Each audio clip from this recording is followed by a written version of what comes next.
राधा स्वामी जी, बाणी बाणी मीराबाई जी की। आज की सत्संग वीडियो का विषय है भजन सिमरन करने में इतना डर क्यों लगता है। तो चलिए इसी विषय के संदर्भ में आज की सत्संग वीडियो आरंभ करते हैं। गुरु प्यारी सत्कारयोग साध संगत जी, आप सभी के चरणों में मेरा कोटि कोटि प्रणाम। तो चलिए अपने अपने गुरु महाराज को याद करते हुए आज की सत्संग वीडियो का आनंद उठाने की कृपा करें। किसी एकांत स्थान पर बैठें, बाकी आपकी मौज है। बाणी है मीराबाई जी की। सब सखियन मिली सीख दई। साथ संगत जी, इस संसार में तुम्हें जो भी सीख देने वाले लोग मिलेंगे, वे यही कह रहे हैं कि कहाँ की बातों में पड़े हो, सत्संग सेंटर जा रहे हो, मंदिर जा रहे हो, होश है, मंदिर में क्या रखा है, ये कुरान में सिर मार रहे हो, कुछ समझ नहीं, ये गई बीती बातें। क्या ये सत्संग वगैरह सुन रहे हो? क्या ये शास्त्रों में पढ़े हो? ये सड़े गले शास्त्र, ये गीता, ये वेद, ये मीरा, ये कबीर, ये बाबा नानक, किनकी बातों में उलझे हो? दीवानों की बातों में पड़े हो? कुछ होशियारी का काम करो। 4 दिन की जिंदगी है, भोग लो, फिर अंधेरी रात है, निचोड़ लो। जितना भोग बन सके निचोड़ो, जितना धन मिल सके, जितनी शक्ति मिल सके, पद मिल सके, मुट्ठी बांध लो, क्योंकि फिर अंधेरी रात है, फिर कब्र में पड़े रहोगे। किसकी राह देख रहे हो? बहुत से लोग तुम लोगों को कहते होंगे। कोई सत्संग सेंटर जा रहा है, कोई अपने पूरे मन से वहां पे ध्यान वगैरह करने जा रहा है, तब भी ऐसा बोला जाता है लोगों को। अब तुम लोगों को याद होगा, अगर तुम भजन करो तो संकोच होता है, क्योंकि वे साखियां चारों तरफ मौजूद हैं जो कहती हैं पागल हो गए हो, भजन कर रहे हो, इस तरह करोगे तो लोग तुम्हें जू में रख देंगे, पागल हो जाओगे तुम, होश में आओ। होश में आने का उनका मतलब होता है उन जैसे बेहोश हो जाओ। धन के लिए दौड़ो तो कोई संकोच नहीं होता, धन के लिए जियो और मरो तो स्वीकृत हो। लेकिन अगर कभी प्रार्थना करो, कभी ध्यान करो, कभी पूजा करो, तो संकोच लगता है किसी को पता ना चल जाए। मेरे पास लोग आते हैं, कहते हैं कॉल पर मुझे कि ध्यान कैसे करें। मोहल्ले वाले लोग वे कहते हैं अरे तुम भी पागल हो गए। और मोहल्ले की तो छोड़ें, पत्नी चिंतित हो जाती है। बच्चे पूछते हैं कि पापा तुम्हें क्या हो गया, आप तो ऐसे कभी ना थे। तो बहुत संकोच होता है। ये दुनिया धन के लिए जी रही है। यहाँ अगर कोई ध्यान के लिए जिएगा तो बड़ा अकेला पड़ जाता है, बड़ा अजनबी हो जाता है। इसीलिए भजन सिमरन करने में बड़ा डर लगता है। यहाँ पागलपन करो, संसारिक, तो सबका साथ है तुम्हें। यहाँ परमात्मा को खोजो, एकदम अकेले हो गए। भरे बाजार में तुम अकेले हो गए। लोग हंसेंगे, तिरस्कार भी करेंगे, अपमान भी करेंगे, विरोध भी करेंगे। तो मीरा क्या कहती है? सब सखियन मिली सीख दई। समझाती हैं उसकी सखियां कि भाई परमात्मा, परमात्मा आएगा, कौन आएगा? कोई कभी नहीं आता। शांति से सो जाओ। प्रेम ही करना हो तो यही किन्हीं व्यक्तियों से प्रेम कर लो। ये परलोक की बातें सब कल्पना के जाल हैं। रविंद्रनाथ की कविता याद आती है मुझे। एक महामंदिर, उसके बड़े पुजारी ने स्वप्न देखा कि परमात्मा स्वप्न में खड़े होकर उससे कह रहे हैं ज्योतिर्मय कि मैं कल आता हूं, तुम्हारी पूजाएं, तुम्हारी प्रार्थनाएं स्वीकार हो गई हैं, कल मैं आता हूं। उस अपूर्व दृश्य को देखकर, उस ज्योति पिंड को देखकर और उस वाणी को सुनकर मुख्य पुजारी की नींद टूट गई। यद्यपि पुजारी था, बड़ा पुजारी था, उस मंदिर में 100 पुजारी थे। वह बड़ा मंदिर था। पुजारी होकर भी उसे ऐसे लगा कि औरों को कहूं कि ना कहूं, लोग हंसेंगे। एक बात तुम जानकर हैरान हो जाओगे सब, कि औरों का चाहे धर्म पर थोड़ा बहुत भरोसा हो, पुजारियों का बिल्कुल नहीं होता। ये जितने भी तुम सत्संग करता पाओगे ना, कोई विश्वास नहीं है इनका। बस थोती बातें, तोता रटंत। 100 में से 95 व्यक्ति ऐसे ही होंगे। ये मेरी बात लिख के ले लेना, देख लेना। किताबी कीड़ों से ज्यादा यह कुछ भी नहीं है। कोई होगा 100 में से 5 व्यक्ति, या एक ही होगा, या हजारों लाखों में एक होगा, जो अपनी आप बीती की बात कहता होगा, जिसकी वाणी को सुनकर बिल्कुल मस्ती में आ जाते होगे। वरना बाकी सब तो ऐसे ही फालतू की बातें कहते हैं। किताब में जो लिखा है वो ही पढ़ पढ़ा कर चले जाते हैं, जी हो गया सत्संग। ये भी कोई सत्संग हुआ? सत्संग का मतलब है कि भाई तुम सच के साथ जुड़े हुए हो, और तुम जो कर रहे हो, दूसरे से करवा रहे हो, वो सच का संग करवा रहे हो। तुम्हारी वाणी में इतनी माधुर्य, इतना नशा होना चाहिए कि सामने वाला व्यक्ति पूरी तरह से ध्यानस्थ हो जाना चाहिए, उस अमृत को पी लेना चाहिए। कुछ व्यक्ति हैं जी, कुछ ऐसे व्यक्ति हैं, पीछे किताबों का दिखाते हैं कि हमारे पीछे किताबें हैं, बड़े भारी स्कॉलर दिखाते हैं खुद को, और नीचे तख्तियां लगाई जाती हैं कि भूतपूर्व आईएएस, भूतपूर्व एक्टर, भूतपूर्व ये, भूतपूर्व वो। और फिर कहते हैं कि हम भाई स्पिरिचुअल टीचर्स हैं। अरे भाई, तुम लोगों से किसी ने पूछा? और अगर उन लोगों की वाणी सुन लो तो ऐसे कान दुखेंगे जिसका कोई हिसाब नहीं, बिल्कुल कोई हिसाब नहीं। ऐसे ऐसे लोग हैं, ऐसी ऐसी तख्तियां लगाकर बैठे हैं। अरे भाई, अगर तुम लोग परमात्मा को प्राप्त ही हो चुके हो, तो तुम लोग फालतू के ये तगमे क्यों लगा के बैठते हो कि भूतपूर्व आईएएस, भूतपूर्व ये, हमने ये त्याग किया, हमने वो किया, हमने ये छोड़ दिया, हमने वो छोड़ दिया। काहे को भाई, काहे को? और बातें करते हैं परमात्मा से। ये कौन सी बातें हुई? कौन सा परमात्मा तुमसे अलग है भैया? कोई परमात्मा अलग नहीं है, तुम सब ही परमात्मा हो। याद रखना तुम सब मेरी बात। जब भी मैं तुम सब से बात करता हूँ, कोई भी मुझे कॉल पर बात करता है मेरे साथ, तो मैं परमात्मा से ही बात किया करता हूँ। परमात्मा से ही मेरी बात हो रही होती है। ये नहीं कि परमात्मा कहीं और बादलों में बैठा है। ये पूरी समग्र सृष्टि, ये सब परमात्मामय है। मैं भी परमात्मा हूं, तुम सब भी परमात्मा हो। तो किससे कैसी बात? सब मूढ़ों की बातें हैं। जो व्यक्ति खुद को परमात्मा से अलग समझता है, अलग समझता है, उसी को तो हौमै कहते हैं। कि अपनी हस्ती को मालिक की हस्ती से अलग समझना, ये हौमै है, ये अहंकार है। अपनी खुद की हस्ती को मिटा देना, खुद की हस्ती जब मिट जाती है तो पूरी तरफ, चारों तरफ विराट ही विराट दिखाई देता है। उसको कहते हैं परमात्मा मिलन, खुद को जानना, नो दाई सेल्फ। ये नहीं कि भाई परमात्मा की कोई अलग से बातें होती हैं, बिल्कुल बकवास की बातें। और पीछे किताबें ऐसे दिखाते हैं कि भाई जैसे तुम लोग बहुत बड़े विद्वान हो, बहुत बड़े धनी हो, बहुत बड़े शब्दों के धनी हो। माना तुम लोगों ने किताबें पढ़ी, माना बहुत से सत्संग सुने, किताबों में पढ़ पढ़कर शब्दों के बड़ी धनी हो गए, पर अगर तुम्हारी वाणी में वो रस नहीं है तो काहे के भाई सत्संग करता? छोड़ो ये सब काम धंधे, उनको काम करने दो जो प्रोफेशनल्स हैं। प्रोफेशनल से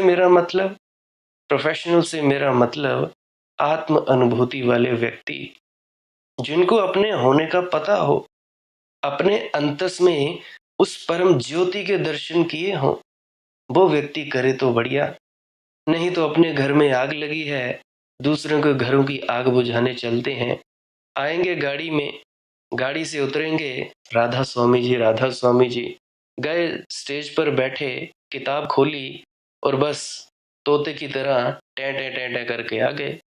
ना कोई वाणी में रस, ना कोई माधुर्य, ना कोई अमृत, ना कोई तेज। फालतू का ये जो कचरा है दिमाग में भर लेते हो। क्या फायदा इससे? क्या होगा इससे? खुद तो अंधेरे में हो, दूसरों को भी अंधेरे में ही रखते हो। इससे बढ़िया किसी संत महात्मा का सत्संग ऐसे ही यूट्यूब के माध्यम से या टेप रिकॉर्डर के माध्यम से सुन लिया करो। कोई सच्चा महात्मा हो। इससे अच्छा महाराज चरण सिंह जी के सत्संगी घर पे सुन लिया करो। क्या फायदा वहां पे जाने का? राजनीति, क्रिकेट की बातें, इधर की बातें, उधर की बातें, किसी की निंदा, किसी की चुगली। क्या करोगे तुम लोग सत्संग सेंटरों में जाकर भाई? यही सब तो करने जाते हो। और फिर अगर कोई गलत काम हो जाए, फिर अगर उंगली उठ जाए गुरु पर, तो मरने मारने पर। ये क्या विनम्रता है? ये क्या बात हुई भाई? कहने का मेरा मतलब है कि अपने अंतस में वो शक्ति को पहचानो, उस नाम की दौलत को पहचानो। तुम ही हो जिसकी खोज कर रहे हो। किस परमात्मा के आगे तुम लोग माथे टेकते हो? खुद तुम ही हो। आत्म में राम, राम में आत्म। अगर तुम्हारे भीतर परमात्मा छिपा है, तो उसका ये मतलब नहीं कि भाई ढूंढना पड़ेगा। तुम ही हो, तुम लोग ही हो परमात्मा। भूले बैठे हो, ये भूले बैठे हो कि भाई हम ये शरीर हैं, हम ये मन है। ये तुम लोगों को भ्रम है। तुम लोग खुद को शरीर मानते हो, खुद को ये नाम मानते हो। ये जो मान लो मनदीप नाम है, ये मानते हो। वीडियो एडिटर मानते हो, खुद को सीईओ मानते हो, अध्यापक मानते हो। ये मानना वानना सब मन का खेल है। कुछ भी है, सब मानना ये सब झूठ है, भ्रम है, धोखा है। जब कुछ नहीं दिखता, वो परम तत्व, परम मौन, जब तुम उसमें उतरते हो, खुद की पहचान होती है। आपे जाने, अपने आप को जाना जाता है। स्थिति प्रज्ञ हो जाते हो तब तुम कोई और चीज नहीं जानते। खुद ही का ज्ञान होता है। ज्ञान का ज्ञान, ज्ञान का ज्ञान होना ही सच्चा ज्ञान है। और ऐसा नहीं है कि ये ज्ञान किसी एक शख्स को ही होता है। जो पहचान लेता है उसको हम लोग संत महात्मा कह देते हैं। जो नहीं पहचानते हैं उसको हम आम लोग कह देते हैं। मान लो, अब जरा फर्ज करो, पूरी दुनिया के पास बंदूकें पड़ी हों। मान लो मेरे सामने 100 लोग हैं, उनके जेबों में बंदूकें पड़ी हों, मेरी जेब में भी पड़ी हो। अब मुझे पता हो कि हाँ, मेरी जेब में बंदूक पड़ी है, मैं उसका इस्तेमाल भी करता हूँ, निकालता भी हूँ। जब मुझे ज़रूरत पड़ती है तो इस्तेमाल कर लेता हूँ। आप लोगों के पास भी बंदूक पड़ी है, पर आप लोगों को पता नहीं है कि बंदूक पड़ी है कि नहीं पड़ी है। या किसी दूसरे उदाहरण से समझते हैं। आप लोगों के पास छुरी पड़ी है, छुरी पड़ी है, सामने सेब पड़ा है। अब मुझे पता है कि मेरी जेब में भी छुरी है, आपकी जेब में भी छुरी है। तो छुरी सभी के पास है, तो सेब को काटा जा सकता है। और आप लोग अगर मुझे देखकर ये कहने लगो कि वाह जी वाह, कितना बड़ा व्यक्ति है ये तो छुरी से सेब काट रहा है। अरे भाई, जो छुरी मेरे पास है, जिस छुरी से मैं सेब काट रहा हूं, वो तुम्हारे पास भी है। तो काहे को किसी को इतना सम्मान देना? क्या जरूरत है भाई? तुम भी वही हो, मैं भी वही हूं। मेरे में और आप में फर्क क्या है? फर्क इतना सा है कि पहचान हो गई, आपको अभी पहचान होनी बाकी है। तो भाई, इन पुजारियों पर भरोसा कोई नहीं है। इन पुजारियों का कोई भरोसा नहीं है परमात्मा पर। होता होगा, होता होगा कोई सचखंड भाई, बातें सचखंड की करेंगे। ये सिर्फ उस काल्पनिक दुनिया की चर्चा करेंगे जिनको इन्होंने कभी देखा नहीं, कभी अनुभव किया नहीं। बातें मेरी बड़ी कड़वी लगती होंगी, पर क्या करूं, जो बुलवाता है मैं बोलने के लिए मजबूर हूं। रेत के कण की कोई औकात नहीं होती, गुलाम की कोई औकात नहीं होती मालिक के सामने। जब वो विराट पूरा जोर से बुलवाता है, तो छोटा सा कण कुछ नहीं कर सकता। तो इसीलिए बुरा लग रहा हो तो भाई मैं क्या कर सकता हूँ। जो बात सत्य है वो सत्य है। अब झूठ बोल के भी मैं क्या करूंगा? क्या मिल जाएगा मुझे झूठ बोल के? मुझे क्या लेना है किसी से? जो बोलूंगा बस बोलूंगा, सत्य बात बोलूंगा। अभी अगर मेरी बात झूठी भी लगती हो, तब तुम लोग अपने अपने सत्संग सेंटरों में जाकर देख लेना, डेरों में जाकर देख लेना, क्या हाल है लोगों का। मंदिरों में, मस्जिदों में, गुरुद्वारों में, गिरजाघरों में जाकर देख लेना। ये जितने भी कबीर पंथी बने फिरते हैं, उनके वहां पे जाकर देख लेना, क्या करते हैं वे। फालतू का ज्ञान झाड़ते हैं। ज्ञानी हुए बिना ज्ञानी होने का मजा लेते हैं। अनुभव हुए बिना बिल्कुल फालतू का ज्ञान झाड़ने का मजा लेते हैं। पानी कभी पिया नहीं और पानी की चर्चा करते फिरते हैं। ये नहीं कि जितना वक्त तुम लोग पानी की चर्चा करने में बर्बाद करते हो, उतना वक्त तुम लोग पानी की खोज करो और उसे पी लो। नहीं नहीं, तुम लोगों को रस आता है बातें करने में। आधा घंटा बात नहीं तो पौना घंटा कर लेते हैं। बातें ही बातें, बातें ही बातें, और कुछ नहीं। और कुछ नहीं है। तुम लोगों के पास बातों के सिवाय कुछ नहीं है। जरा सा वक्त फ्री हुए, जरा सा बेल मिली, बेल जदों मिलदी है फर्जा तो तेरे मुख दी किताब ले बैठा। ये तो कोई करता नहीं। जरा से फ्री हुए, कामों से निवृत्त हुए, कॉल लगा ली, और बहन कैसी है, क्या कर रही है, क्या खाना बनाया है, बच्चे कैसे हैं, कैसे नहीं हैं। और रोज रोज ये सब पूछते हैं। रोज सब वही का वही। और बात होते होते 1 घंटा, 2 घंटा, 3 घंटे बीत जाते हैं। और कई बार तो हेडफोन लगाए लगाए खाना भी बन जाता है, बच्चे भी आ जाते हैं स्कूल से। बातें चलती ही जाती है, चलती ही जाती है। और फिर यही लोग कहते हैं, अजी हमसे भजन सिमरन नहीं होता, हमारे पास वक्त ही नहीं है। अरे भाई, जो भजन सिमरन करते हैं, जो ध्यान में उतरते हैं, उन लोगों के पास क्या 24 से ज्यादा घंटे होते हैं? उन लोगों का दिन क्या 26 घंटे का होता है? बिल्कुल नहीं।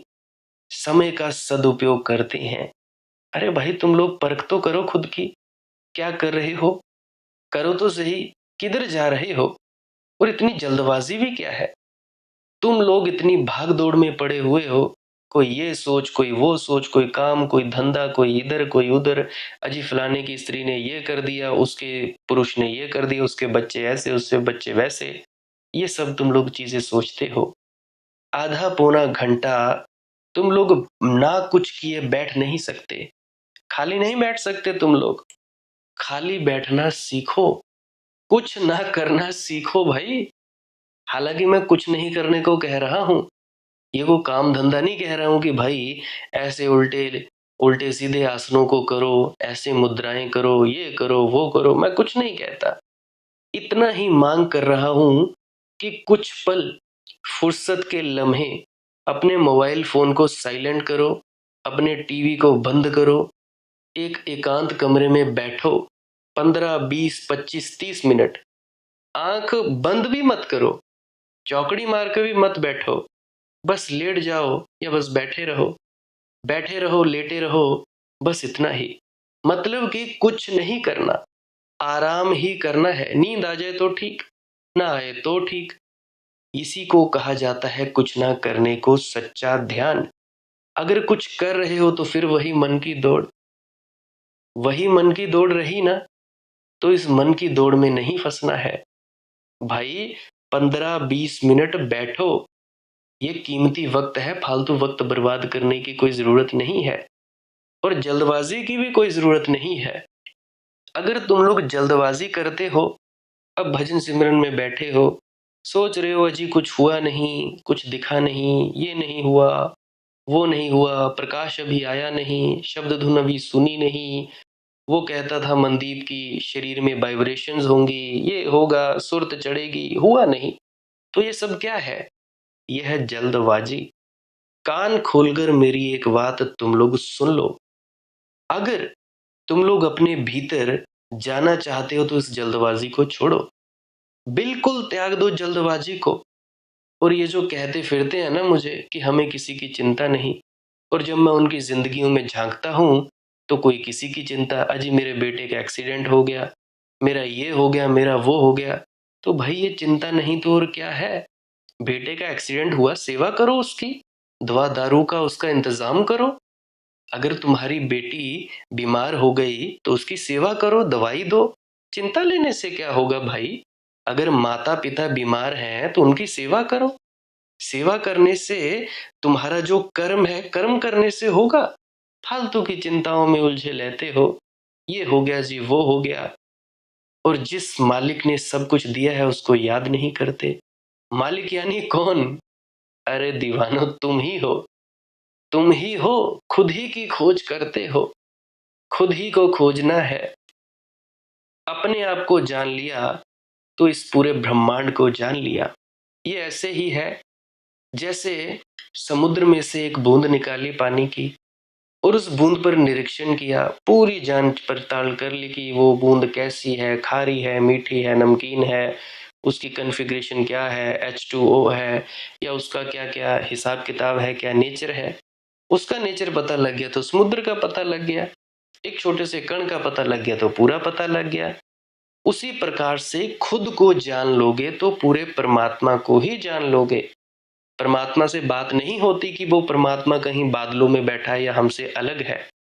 हम ही हैं वो। हम ही हम ही हैं वो परमात्मा। अब मान लो अगर मुझे परमात्मा से बात करनी होगी तो मैं तुम लोगों को कॉल पर बात करूंगा या तुमसे मिलकर बैठूंगा। परमात्मा से बात हो गई। और कौन से परमात्मा की बात करते हो भाई? पहुंचने को कहते हैं बोध। बोध का जगना। सचखंड का मतलब होता है जहां सत्य ही सत्य होता है। तुम सत्य से अलग नहीं होते। अभी तुम लोगों में माया है, माया घुली हुई है। तुम लोगों के पास मन है, विचार है, बुद्धि है, अहंकार है। ये 5 प्रकार के विकार हैं जो जिनसे ऊर्जा बाहर की तरफ निकलती है। अभी तुम लोगों के पास ये है, मिलावटी है तुम्हारी चेतना। धीरे धीरे जैसे जैसे तुम लोग शांत होते जाओगे, ये शरीर को होना भूल जाओगे, विचारों का होना भूल जाओगे, ये भावनाएं, ये वासनाएं, ये सब भूलते जाओगे। तब तुम प्योर, पूर्णतया परम शुद्धतम चेतनता में विराजमान हो जाओगे। पूरी चेतना तुम्हारी प्रकट होगी और वही चेतना को कहा जाता है परम तत्व, परम आत्मा। अहम ब्रह्मस्मि का जिन्होंने उद्घोष किया था, उसका मतलब था कि मैं ही ब्रह्म हूं। अहम ब्रह्मस्मि, एको अहम द्वितीयो नास्ते। दादू दूजा कोई नहीं, दूजी मन की डोर। पलटू एक ही एक है, दूसरा ना ही कोई। ये सब जितने भी कथन है, जितनी भी वाणियां हैं, क्या दर्शाती हैं? एक के सिवाय और कुछ नहीं है। परंतु जब इसे शब्दों में उतारा जाता है तो हम परमात्मा को अलग कहते हैं और खुद को अलग कहते हैं। ये समझाने समझाने के तरीके हैं। बुद्धि में आ जाओ तो परमात्मा अलग कह देते हैं और आत्मा को अलग कह देते हैं। अब देखो, आत्मा, परम आत्मा, बूंद, बूंद समुद्र में मिली, पूरा समुद्र। तुम भी यही हो। अब मुझे पता है कि मैं कौन हूं। मैं हूं एक चैतन्य का बुलबुला। चैतन्य का बुलबुला समझते हो? पानी में बुलबुले उठते देखे तुम लोगों ने? कभी पानी में बाल्टी में पानी डालते हो, उस टूटी से नल करते हो ऑन, तो पानी गिरता है तो बुलबुले उठते हैं ना। अब बारिश होती है तब भी बुलबुला उठता है। कितनी देर तक रहता है बुलबुला? बना और फूट गया। उसी तरह से मैं हूं एक चैतन्य का बुलबुला। उस चैतन्य के परम सागर में से निकला हूं और फिर उसमें मिल जाऊंगा। अनंत अनंत जन्मों से, अनंत अनंत सालों से, अनंत अनंत युगों से यहीं पे हूं, यहीं पे था, हूं और रहूंगा। ये शरीर छूटेगा। शरीर अनंत अनंत धारण करता हूं। अनंत अनंत योनियों से गुजरा हूं। कभी कुछ बना, कभी कुछ बना, और फिर से उस चैतन्य में मिल जाऊंगा। आप सब भी चैतन्य के बुलबुले हो। अब अगर आप लोग मुझसे पूछते हो कि मैं पहुंचा कहां, मैं कहीं भी नहीं पहुंचा। पहुंचना वगैरह कुछ नहीं है। मैंने पाया क्या? मैंने कुछ पाया नहीं। सब खोया ही खोया। जो मुझे लगता था कि ये मेरा है, ये मैं हूं, सब खो दिया। कुछ नहीं पाया। परंतु मुझे इतना पता चल गया कि मैं कौन हूं। और रही परम तत्व की बात, विराट की बात, उसके बारे में मुझे कुछ पता नहीं। वो रहस्य की दुनिया है। जितना बखान करूंगा उतना ही लगेगा कि भाई मैं झूठा हूं, और मैं झूठा नहीं होना चाहता। मैं खुद के बारे में जानता हूं कि मैं हूं चैतन्य का बुलबुला। आप लोग भी हो चैतन्य के बुलबुले। उस चैतन्य में से आए हो, कुछ पल रहते हो, ठहरते हो, फिर से उस चैतन्य में मिल जाते हो। अब वक्त का कोई मतलब नहीं, समय का कोई मतलब नहीं। समयातीत अवस्था, अहंकार युक्त नहीं, अहंकार से मुक्त अवस्था, अहंकार शून्यता, समय शून्यता, सबसे ऊपर की अवस्था। हर जो चीज है वो इसमें ही आ जाती है। शब्दों से भी परे, गुणों से भी परे, 25 प्रकृतियों से भी परे, इस शरीर से भी परे, मन से भी परे, हर चीज से परे, परे की बात। क्योंकि जो जानता है वो परे ही परे होगा। बस यही। तो तुम सब भी चैतन्य के बुलबुले हो। अभी हो, अभी नहीं हो जाओगे, फिर से होगे, फिर से नहीं हो जाओगे। तो ये जो भी सुख दुख, पाप पुण्य, ये जो भी तुम लोगों ने एक लिपिबद्ध किया हुआ है इन शब्दों से, सब ये बकवासबाजी की बातें हैं। सब बकवासबाजी की बातें। कोई कभी सुखी नहीं होता, कोई कभी दुखी नहीं होता, कोई कभी पाप नहीं करता, कोई कभी पुण्य नहीं करता। ये सब जो खेल है, ये बहुत बड़ा रंगमंच है, बहुत ही बड़ी स्टेज है। जैसा महाराज चरण सिंह जी कहा करते थे कि ये दुनिया बहुत बड़ी स्टेज है। यहाँ पे अलग अलग प्रकार के लोग, वही चैतन्य अलग अलग प्रकार के लोगों में विराजमान है और अलग अलग रोल अदा करता है। कोई माँ का, कोई पिता का, कोई बेटे का, कोई बेटी का।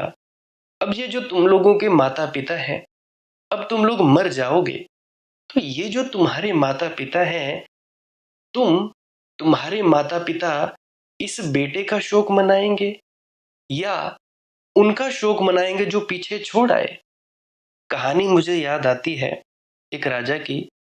राजा का इकलौता बेटा था, मरण शैया पर पड़ा था। साथ ही उसकी पत्नी। डॉक्टरों ने जवाब दे दिया कि भाई अब ये मरने ही वाला है, कभी भी मर सकता है।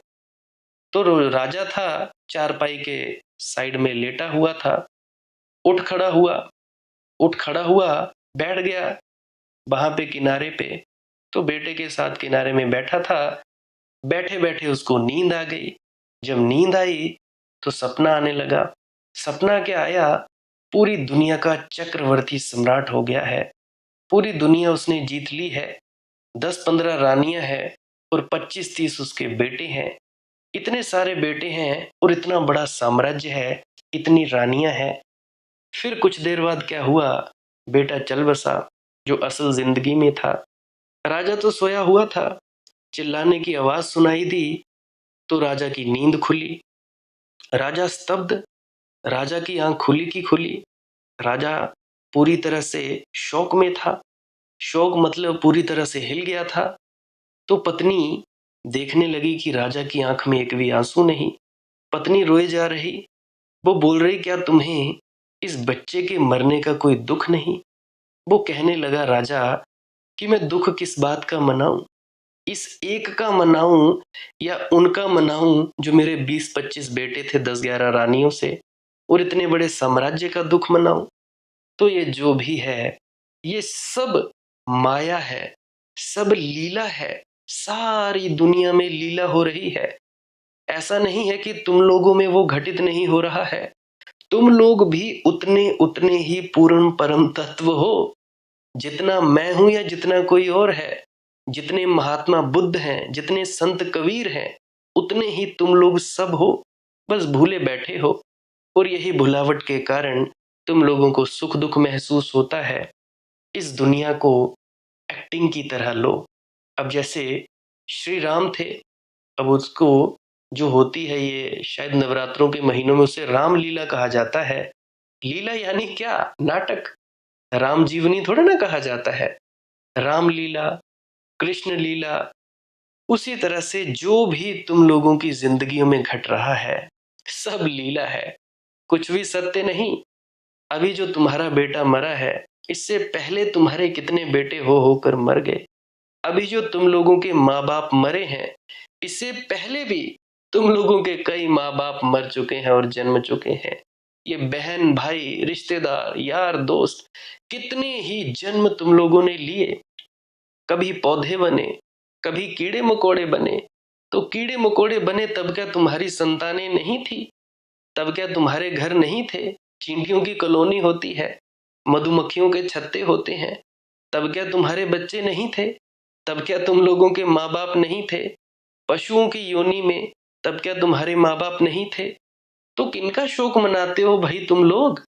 अब मैं ये नहीं कहता कि भाई जिम्मेवारियां ना निभाओ, जिम्मेवारी निभाओ, सेवा करो, पर फंसो ना यार। ख्याल फंसा दो, दुख है, ना फंसाओ तो कुछ भी नहीं। उसी तरह से मन, बुद्धि, चित्त, अहंकार से ऊपर चले जाओ। जब ऊपर चले जाओगे, ऊपर से देखोगे, तब तुम लोगों को ये खेल समझ में आएगा। फिर तुम लोग भी ऐसे ही हंसोगे जैसे सभी संत महात्मा हंसते हैं। परमात्मा कोई अलग नहीं है भाई, तुम ही हो। ये बात मेरी कान खोलकर सुन लेना। जॉर्ज गुरजिएफ कहा करता था, अगर धर्म से छुटकारा पाना हो तो कुछ दिन किसी पुजारी के साथ रह लो, तो सब धोखाधड़ी जाहिर हो जाएगी। पुजारी का तो बिल्कुल भरोसा नहीं। पुजारी तो धंधा कर रहा है, भगवान उसकी दुकान है, वह तो धंधे में है, उसे क्या लेना देना। तुम लोग जाओ यहाँ पे हिमाचल में बाबा बालक नाथ जी के यहाँ जगह है, मुझे जगह का नाम याद नहीं आ रहा, जहाँ पे बाबा बालक नाथ जी का मंदिर बना है। वहां पे जाओ, नीचे से सीढ़ियां शुरू होती हैं ऊपर तक, दाएं बाएं दुकानें ही दुकानें, दुकानें ही दुकानें। कोई कुछ बेच रहा है, कोई कुछ बेच रहा है। यहाँ पे जो हमारे यहाँ वैष्णो देवी जी का मंदिर है या ज्वाला जी का मंदिर है, वहां पे चले जाना हिमाचल में, दुकानें ही दुकानें। कोई चुनरी बेच रहा है, कोई प्रसाद बेच रहा है। यहाँ पे हमारे चिंतापूर्णी माता जी का मंदिर है, वहां पे भी ऐसा ही है। प्रसाद बेच रहे हैं, कोई चुनरियां बेच रहा है, कोई कुछ बेच रहा है। ऊपर फिर जा रहा है, वहां पे चढ़ रहा है, फिर से वही नीचे दुकानदारों के पास आ रहा है। ये सब है, ये सब है दुकानदारियां। तो पुजारी तो भाई धंधा करते हैं, श्रद्धा के नाम पे धंधा। कोई सच में पूरी श्रद्धा लेकर किसी धर्म स्थल पर थोड़े ना जाता है कि बाबा बालकनाथ जी चले जाएं, या माता चिंतापूर्णी के यहाँ चले जाएं, या ज्वाला जी माता के यहाँ चले जाएं ना। कोई मतलब नहीं। बस एक अपनी सेल्फी लेनी है, थोड़ी सी रील बनानी है, नाचते गाते थोड़ा उछलते बंदरों की तरह बस डाल देनी है, हम यहाँ गए थे। कोई पूछे कि भाई तुम लोगों को वहां पे क्या मिला, शांति मिली? फिर तुम कहोगे जी शांति तो नहीं मिली, पर रील बड़ी अच्छी बनी, फोटो बड़ी अच्छी आई। ये सब तो तुम लोग करते हो। और क्या करते हो? बच्चा पैदा हो जाए तुम लोगों के घर पे, फोटो निकाल निकाल के बस डालते जाते हो, डालते जाते हो। अरे भाई बच्चा तुम्हारे पैदा हुआ है, लोगों को ढोल बजा बजा के बताने की क्या जरूरत है? माना खुशी हुई है, अपने रिश्तेदारों को बुलाओ, थोड़ा बात वगैरह करो। सोशल मीडिया से कौन सी खुशी जाहिर होती है भाई? फेसबुक पे डालते हो, इंस्टाग्राम पे डालते हो, और तुम व्हाट्सएप पे डालते हो। ये तो बिजनेस कर रहे हैं मार्क जुकरबर्ग भाई साहब। फेसबुक पे डालोगे वहां पे तुम्हें एड्स दिखेंगी, इंस्टाग्राम पे डालोगे वहां पर भी तुम्हें एड्स दिखेंगी। और क्या होगा? वो अपना सौदा बेच रहे हैं और तुम लोग मूर्खों के मूर्ख बने जा रहे हो। अरे कुछ पल अपने निजी भी रख लिया करो। यहाँ गए वहां गए बस फोटो डाल दी, कुछ पल निजी रखा करो। निजी से मतलब मेरा निजी व्हाट्सएप पे डाल दिया करो अपने कॉन्टेक्ट्स में। अगर किसी को, मुझे पता है तुम लोग जलाने और ऐसे किसी को नीचा दिखाने के लिए डालते हो, और काहे को डालते हो? अब कईयों को मैं देखता हूँ स्टेटस आईफोन ले लेकर बता रहे हैं कि आईफोन, जैसे आईफोन किसी ने देखा नहीं हो। अभी किसी को मैं देख रहा था रील, उसमें कोई बच्चा बोल रहा था कि तुम लोगों की औकात नहीं है, ऐसा नहीं है, वैसा नहीं है, आईफोन दिखा दिखा के शीशे में। और जब मैंने अंतस्थल में जाकर देखा तो वही बच्चे ने आईफोन लिया है ईएमआई पर। मैं बड़ा हैरान हुआ कि भाई देखो कैसे कैसे दिखावे चल रहे हैं। अंत में घर में तुम लोगों के लड़ाई झगड़े और बाहर बड़े स्माइलिंग फेस। बात याद आती है मुझे विजय शर्मा जी की। अक्सर कहा करते हैं कि ये जो तुम लोग मेकअप करते हो, बाहर दिखावापंती करते हो, घरों के अंदर तुम्हारे जूत पटांग होती है। घरों में तुम लड़ते झगड़ते हो, जरा जो चोट वगैरह लग गई होती है वो बाहर मेकअप से सेट करते हो। असली तुम्हारे होठों पर लाली है नहीं, तुम्हारे चेहरों पर तेज है नहीं। तेज होगा कहां से? सारा दिन तो जलते बुझते रहते हो, सारा दिन। कभी कोई चिंता, कभी कोई चिंता। अरे भाई, परमात्मा पर भी तो कुछ छोड़ो, इस विराट सृष्टि पर भी तो कुछ छोड़ो। काहे को भाई? इस खेल को समझो, समझना पड़ेगा। कोई ऊंचा नहीं, कोई नीचा नहीं, ये बात मेरी कान खोलकर सुन लो। और तुम लोग कहते हो कि भाई वो ऊंचा, हम प्रणाम करते हैं, हम ये करते हैं। अरे भाई, तुम सब एक हो मेरे सहित। जितने भी आज तक गुरु पैदा हुए हैं, होंगे और होने वाले हैं, सब एक हैं। सब के सब, तुम भी, मैं भी, हर कोई चैतन्य का बुलबुला है। तो कौन बड़ा कौन छोटा? कोई बड़ा और कोई छोटा नहीं। तो सभी को एक नजर से देखना शुरू करो, क्योंकि एक नूर ते सब जग उपजा, कौन पले को मंदे। अरे भाई, क्यों वक्त बर्बाद करते हो? किसी को अच्छा बोल रहे हो, किसी को बुरा बोल रहे हो। अरे काहे को भाई? अपना देखो, अपना देखो कि तुम क्या हो। अपना ठीक करो, दूसरों का छोड़ो। दूसरा जहर पिए तो जी पिए, मरेगा साला अपनी मौत। पीने दो, तुम्हें क्या पड़ी है? तुम लोगों को क्या पड़ी है कि भाई वो जहर पी रहा है, हाय जहर पी लिया, जहर पी लिया। काहे को भाई? अपना देखो, तुम अपना अमृत पियो। वो मरेगा फिर से जन्मेगा, लीला है। अब जो सीरियल्स तुम लोग देखते हो, कोई सास भी कभी बहू थी, अब तो मुझे पता नहीं कौन कौन से। मैं बचपन में मेरी मामी जी देखा करती थी, क्योंकि सास भी कभी बहू थी, ऐसे ऐसे सीरियल्स। क्या होता है उनमें? बस वही, जो होता है वो होता है। जो राइटर ने लिख दिया वही होगा, चाहे तुम लोग बोलो। अब मुझे याद आती है, बचपन में टीवी देखा करते थे, एक सीरियल आया करता था, साथ निभाना साथिया। तो उसमें एक जो लड़की थी वो गुड कैरेक्टर बताया जाता था, एक जो लड़की थी वो बैड कैरेक्टर। मतलब एक विलेन के रूप में लड़की थी, एक वो हीरोइन के रूप में लड़की थी। तो मेरी चाची जी अक्सर गालियां निकालती थी उनको, जो बुरा, जिसने बुरा किरदार अदा किया होता था, कि ये ऐसी है, ये वैसी है। मैं उसकी शक्ल देखता था अपनी चाची जी की, कि भाई देखो, टीवी का किरदार, एक्टिंग कर रहे हैं, स्क्रिप्टेड है सारा शो, जो लिखा गया है वही बोल रहे हैं। फिर और नफरत और प्रेम हमारे अंदर पैदा हो रहा है। तो उसी तरह से भाई, जो स्क्रिप्टेड है वही होगा। कोई भी किसी भी प्रकार की फिल्म देख रहे हो, ड्रामा, चाहे रामलीला ही देख रहे हो, होगा वही। वही श्री राम को वनवास मिलेगा और राजा दशरथ जी मरेंगे। फिर उसके बाद सीता माता जी का हरण हो जाएगा, रावण आएगा और ले जाएगा। और फिर क्या होगा? रावण का वध हो जाएगा फिर से। यही सब तो होता है, स्क्रिप्टेड है, और तो कुछ होता नहीं। तो उसी प्रकार से तुम लोगों की जिंदगी में भी लीला है, तो काहे को चिंता लेते हो भाई? आनंदित रहा करो यार, मस्त रहा करो। क्या चिंता लेने की जरूरत पड़ी है कि भाई ये हो गया, वो हो गया? ना, बिल्कुल नहीं। तो मैं कह रहा हूं कि भाई, ये पुजारियों की दुकानें हैं, क्योंकि भगवान दुकान है उसकी। भली भांति जानता है कि मूर्ति में कुछ भी नहीं, क्योंकि कई बार उसने देखा कि मूर्ति पर चूहा चढ़ गया होता है। उसी से तो अपनी रक्षा नहीं कर पाते, और किससे रक्षा करोगे? किसकी करोगे भाई? मूर्ति लुढ़क जाती है कभी हवा के झोंके में, तो अपने आप उठकर नहीं बैठ पाती। अब और दूसरों का क्या सहारा करोगे? सब बकवास है कि अंधों को आंखें दी और लंगड़ों को पहाड़ चढ़ा दिया। खुद ही तो चढ़ो, खुद तो चढ़ नहीं पाते हो। पुजारी देखता है कि मूर्ति में कुछ नहीं है, लेकिन पुजारी का एक व्यवसाय है। बड़ा पुजारी था, फिर भी डरा कि पुजारियों को कहूंगा तो वे हंसेंगे। कम से कम नए पुजारी तो बहुत हंसेंगे, युवा पुजारी तो बहुत हंसेंगे कि अब बूढ़ा हो गया, सनक गया मालूम होता है। तो सठिया गए।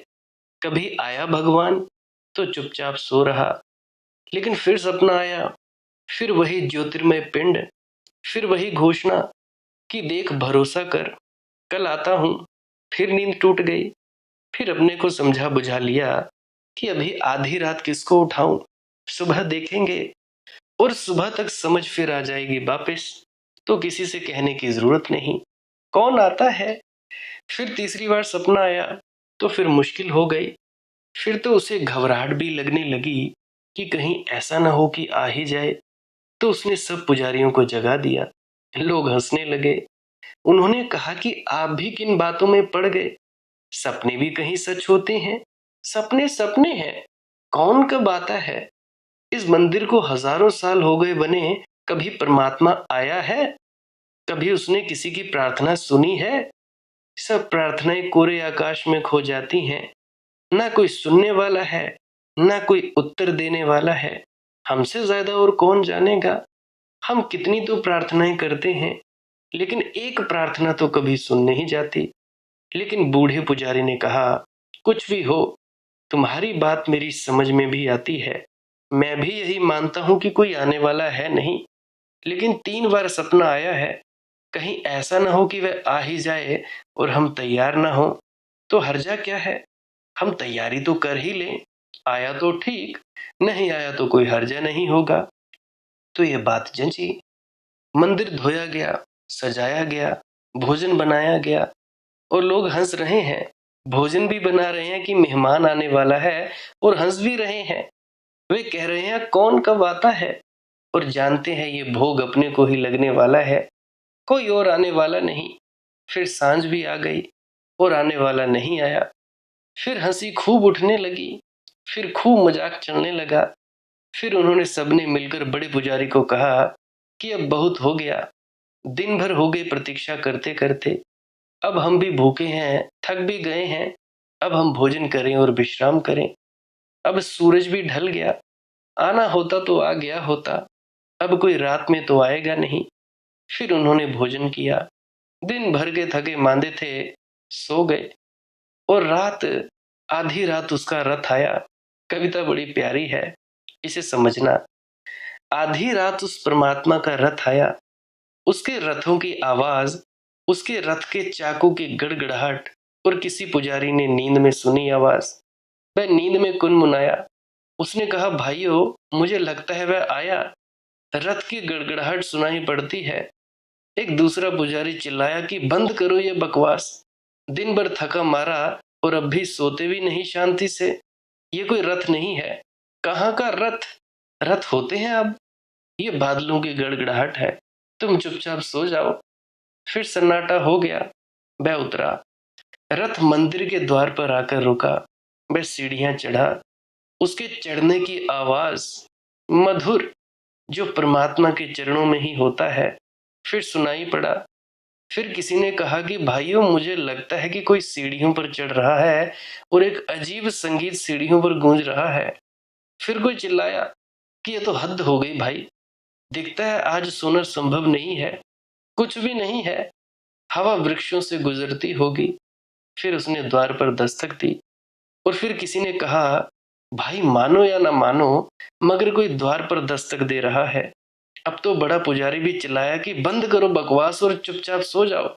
ना कोई कभी आया है और ना कोई कभी आएगा, ये सिर्फ हवा के थपेड़े हैं। तो फिर वे सो गए। वे सुबह उठे, और जब उन्होंने द्वार खोला तो सब ठगे रह गए, अवाक। रथ के पहियों का निशान मंदिर के द्वार तक बना था। रथ आया, रथ वापस लौटा, चिन्ह थे।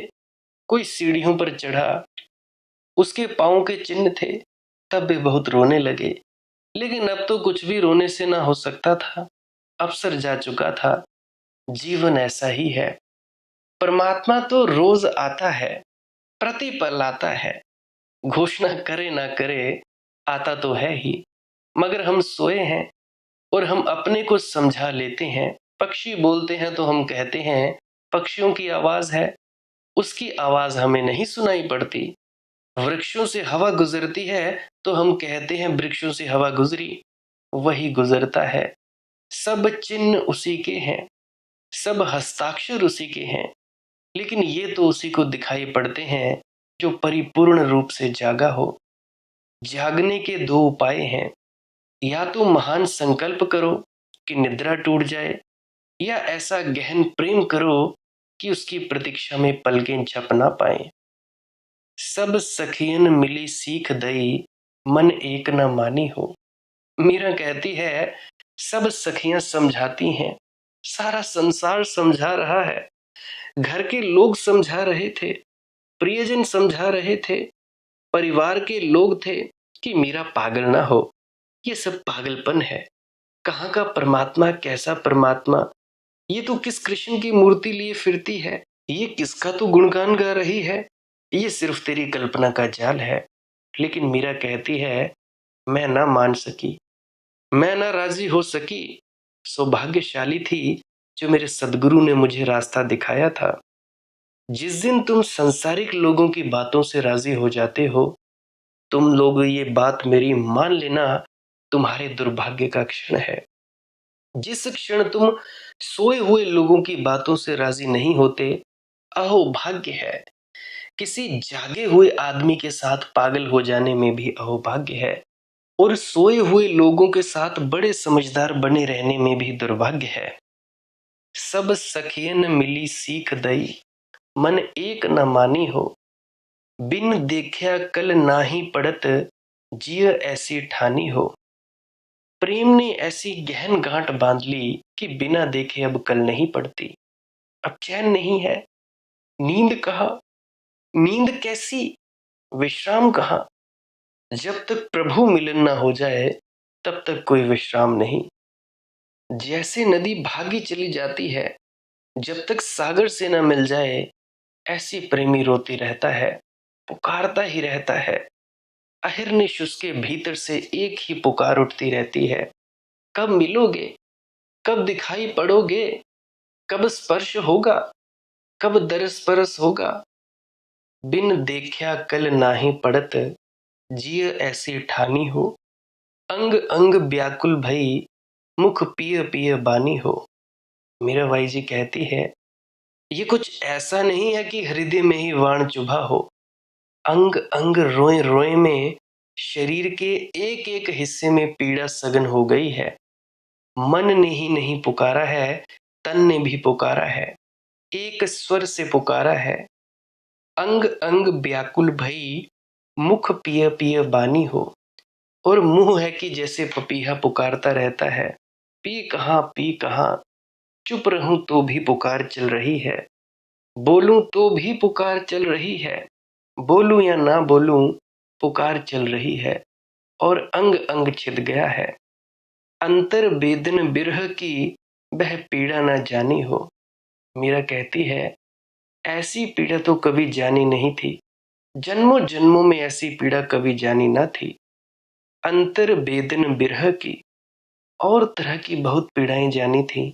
कभी सिर में दर्द हुआ था, कभी पाँव में दर्द हुआ था, कभी पैर में कांटा चुभा था, मगर अंग अंग कांटे ही कांटे चुभ गए। अंग अंग आग ही आग लग गई है। ऐसी बिरह अग्नि तो कभी जानी न थी। और ये पीड़ा बड़ी अनूठी भी है, पीड़ा भी है और मीठी भी। ऐसी पीड़ा कभी जानी न थी। बिरह की पीड़ा में दंश भी है और रस भी, पुकार भी है और धन्यवाद भी, शिकायत भी है और प्रार्थना भी। भक्त लड़ता भी है भगवान से, झगड़ता भी है। और एक पल ऐसा आता है कि भक्त और भगवान एक ही हो जाते हैं, और सब झगड़ों के बाद उसके चरणों में सिर झुकाकर बैठ जाता है। अंग अंग व्याकुल भई, मुख पिय पिय बानी हो।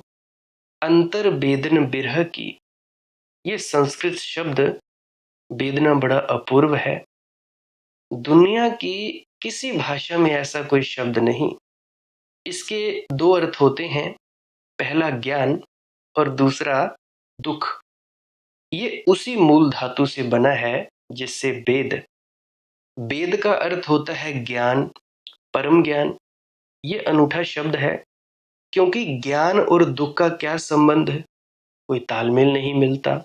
वेदना, दुख और वेद ज्ञान, और एक से ही दोनों का जन्म हुआ। इसमें बड़ा रहस्य छिपा हुआ है।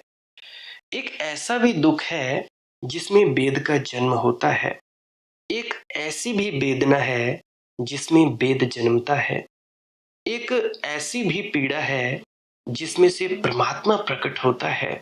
इसीलिए एक ही शब्द के दो अर्थ, दुख और ज्ञान।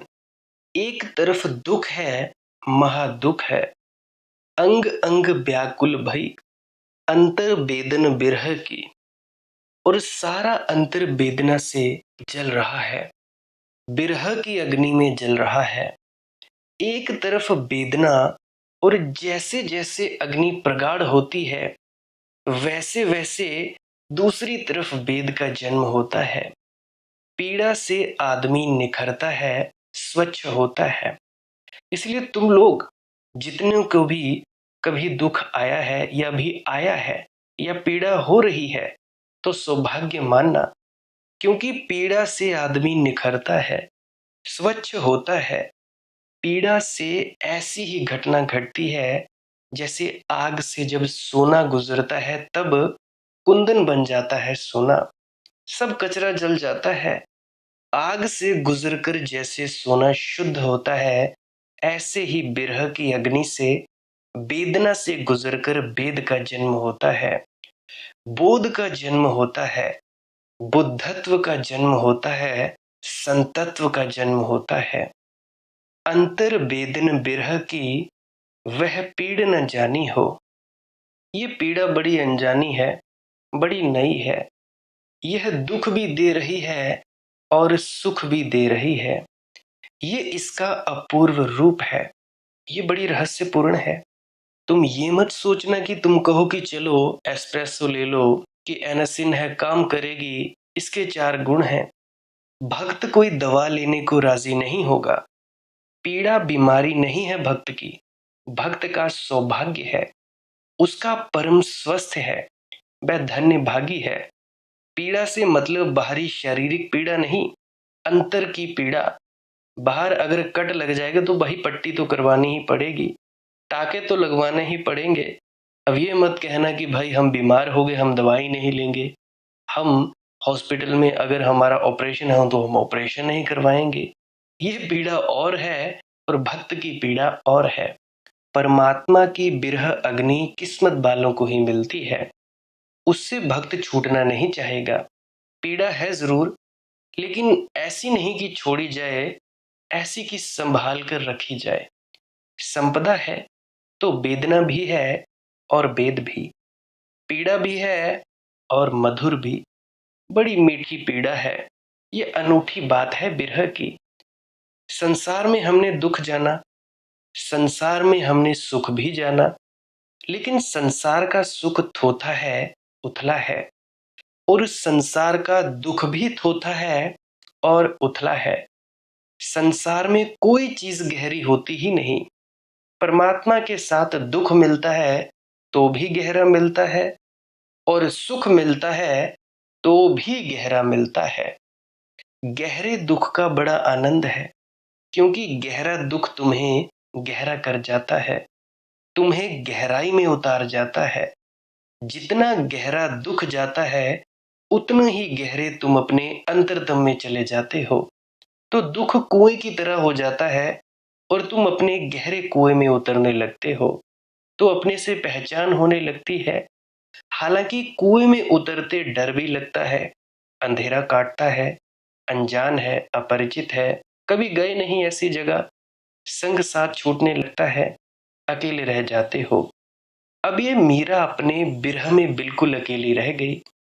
एक तो कोई इसके बिरह को समझ नहीं सकता, लोग इसे पागल समझने लगे, लोग कहने लगे मीरा दीवानी हो गई। कोई इसके दुख को समझ नहीं सका, क्योंकि जिसने ये दुख जाना हो वही समझे। तो कभी कोई साधु मिल जाता है, कभी साध संगत हो जाती है, तो मीरा बड़ी प्रसन्न हो जाती है। साधु देख राजी भई, कभी कोई मिल जाता है जो इस दुख को पहचानता है, जो इस पीड़ा से गुजरा है और इस पीड़ा के अहोभाग्य का जिसे अनुभव है तो ठीक हो जाता है।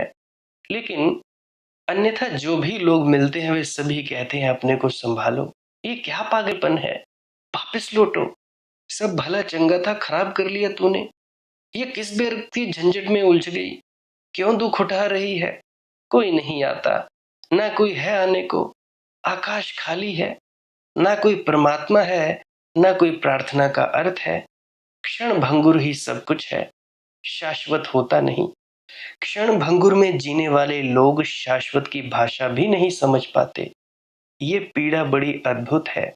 मीरा कहती है, यह जगा गई है मुझे, निखार गई, स्वच्छ कर गई, शुद्ध कर गई। ज्यों चातक घन कुं रटै, और जैसे चातक प्रतीक्षा करता स्वाति की बूंद की और लगा रहता है आकाश की तरफ आंखें उठाए। जगत में जल की कोई कमी नहीं है। चातक हो सकता है नदी तट पर हो। जगत में जल की कोई कमी नहीं है, लेकिन जिसे स्वाति की बूंद का स्मरण आ गया, जिसे स्वाति बूंद का स्वाद लग गया, जिसे स्वाति की बूंद की सनक सवार हो गई, इस जगत के पानी का फिर कोई अर्थ नहीं है। इस पानी से तो प्यास बढ़ती है, घटती नहीं। ऐसा पानी चाहिए कि प्यास सदा के लिए तृप्त हो जाए। स्वाति प्रतीक है। स्वाति एक नक्षत्र है, एक विशेष नक्षत्र की दशा है। अगर ज्योतिष की बात कहूं, ऐसे ही मनुष्य के भीतर भी स्वाति नक्षत्र की दशा बनती है। दो तरह से बनती है, या तो ध्यान या प्रेम। स्वाति नक्षत्र का अर्थ होता है, तुम्हारे भीतर सब परम शांति को उपलब्ध हो गया, कोई द्वंद्व न रहा, कोई कलह न रही, संगीत लयबद्धता पैदा हुई। फिर ध्यान से हो या प्रेम से, कैसे हो इससे कोई सवाल नहीं। तुम्हारे भीतर समसरता आ गई, सामंजस्य आ गया, समयकत्व आ गया, समतुलता आ गई। तुम्हारे भीतर कोई द्वंद्व, कोई दुई, कोई कलह न रही। सब तरफ सन्नाटा और शांति, अहोभाव आ गया। वही है स्वाति नक्षत्र भीतर। उसी घड़ी वह मेघ तुम पर बरसता है। बुद्ध ने तो उसको नाम ही दिया है धर्म मेघ समाधि। उस घड़ी में धर्म का मेघ बरसता है, और जो वर्षा होती है वह सदा के लिए तृप्त कर जाती है। फिर कोई प्यास नहीं बचती, कोई भी नहीं। तो इसीलिए भजन सिमरन किया करें और श्वास क्रिया किया करें। भजन सिमरन क्या है? सिमरन और भजन ये दो अंग हैं, एक ही चीज है, वैसे सीढ़ी दर सीढ़ी है। पहले है सिमरन, दूसरे नंबर पर है भजन। सिमरन है कुछ शब्दों का जाप करना जो आपको आपके सदगुरु द्वारा दिए जाते हैं। उसको जपते जपते जपते एकाग्रचित हुआ जाता है। एकाग्रचित हो जाओ, फिर उसके बाद जब धुन सुनने के लिए बैठे हो, जब भजन के लिए बैठे हो, तब सिमरन के शब्दों का जाप बंद कर देना है। किसी की भी कोई सूरत नहीं दिखनी चाहिए। आंखों के सामने देखते रहें अंधेरे की तरफ, और चाहत नहीं रखनी है कि कुछ दिखे, कहीं पहुंचो, ये हो जाए वो हो जाए। सब चाहते समाप्त। फिर जो होगा वो होगा जो होना चाहिए। धुन सुने तो सुने, ना सुने तो ना सही। प्रकाश दिखे तो दिखे, ना दिखे तो ना सही। सुन जाए तो भी ठीक, ना सुने तो भी ठीक। आप बस देखते रहें और ये जानते रहें कि हम बस देखने वाले हैं। तो मैं क्या कह रहा हूं, जैसे आप बैठे रहे, सिमरन के शब्दों का जाप करते गए करते गए करते गए, फिर जब जैसे आप थक गए या रुक गए, मान लो आधे घंटे बाद रुक गए, बंद कर दिया। फिर उसी अवस्था में बैठे रहे, या आसन बदलना हो बदल सकते हैं। फिर सिमरन के शब्दों का जाप बंद, बस चुपचाप मौन होकर बैठे रहना है और सामने देखते रहना है। फिर जो होगा सो होगा, कोई चिंता नहीं लेनी है। यह है भजन और सिमरन की प्रक्रिया। उसके बाद है श्वास क्रिया। नाक से सांस लेना है और मुंह से छोड़ना है। ये श्वास क्रिया भी एकाग्रचित होने में मदद करती है। इसको भी आप प्रयोग ले सकते हो। 15 से 20 मिनट करते रहें।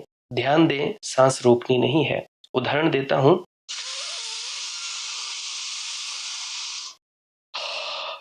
इस तरह से नाक से सांस लिया, मुंह से छोड़ा, करते गए 15 20 25 जितनी देर भी आप कर सकते हो करो।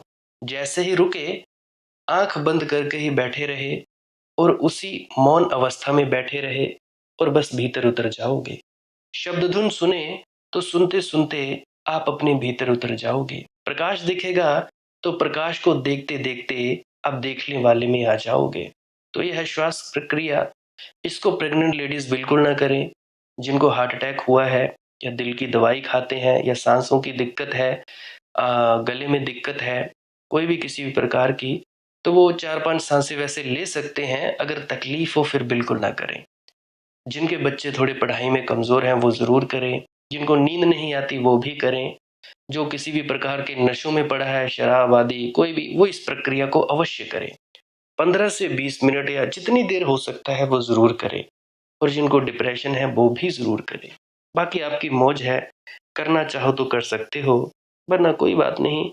और करते वक्त अगर सर घूमे उसकी चिंता नहीं लेनी है, शरीर कांपे उसकी भी चिंता नहीं लेनी है, नींद आए तो सो जाया करो। सोकर फिर से उठो, फिर से उठो, फिर बैठो ध्यान के लिए। ये है श्वास क्रिया की प्रक्रिया। अगर कोई प्रश्न हो तो आप कमेंट सेक्शन में पूछ सकते हो, या इंस्टाग्राम, टेलीग्राम, फेसबुक, वहाँ पे सर्च करें मालिक की मौज सत्संग, वहाँ पे भी आप अपना निजी प्रश्न पूछ सकते हैं। उससे पहले एक मेरी विनम्र प्रार्थना, पुरानी सत्संग वीडियोस को अवश्य सुन लिया करें। क्या पता किसी पुरानी सत्संग वीडियो में आपके किसी प्रश्न का जवाब मिल जाए। अगर जवाब ना मिले तब आप पूछ सकते हैं, और उसके बाद आप आनंदित भी हो सकते हैं, मस्ती में उतर सकते हैं, अपने नशे में उतर सकते हैं। ये नशा ही है एक प्रकार का। सुनते सुनते ध्यानस्थ भी हो सकते हैं। लाइक कर सकते हैं इस वीडियो को अगर आप जी को इस सत्संग से कुछ भी सीखने को मिला है, और कमेंट सेक्शन में राधा स्वामी लिख सकते हैं। सब्सक्राइब भी कर सकते हैं अगर करना चाहो। सत्संग का वक्त रहता है सुबह 5 बजे। जो कोई भी खुशकिस्मत भाग्यशाली जीव है, सुनना चाहे सुन सकता है, शेयर करना चाहो तो कर सकते हो, वरना कोई बात नहीं, मालिक की मौज है। आप अपनी मर्जी के मालिक हैं, मैं कोई बाधित नहीं करता। आप मुझे इतने अंत तक सुनते हो, इतने अंत तक सुनने के लिए आपका बहुत बहुत शुक्रिया, बहुत बहुत धन्यवाद। अब मैं आपसे इजाज़त चाहता हूँ। आप सभी के भीतर बैठे परमात्मा को मेरा प्रणाम स्वीकार करें। राधा स्वामी जी।